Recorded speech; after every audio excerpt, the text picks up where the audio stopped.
જય માતાજી મિત્રો, ગુડ મોર્નિંગ.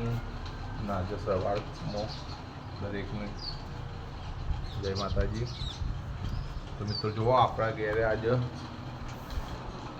કોણ આવી તો જોઈ લો તમે એકવાર. આજે આપણા ઘેર થઈ ગયું છે દશામાનું આગમન.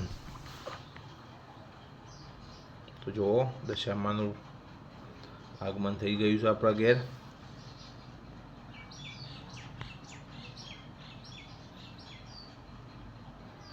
ચલો કોમેન્ટમાં જય દશામાં લખજો મિત્રો.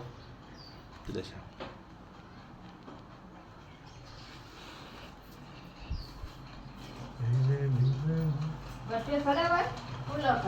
ઘટીઓને લેસન લખવા બેઠા જો એકા લખવાના હતા ને હું એ લોકો ઘટીઓ એકા નહીં લખતો પણ રીતિકાનું સહી લખે છે તે જોઈ જોઈને લખે છે.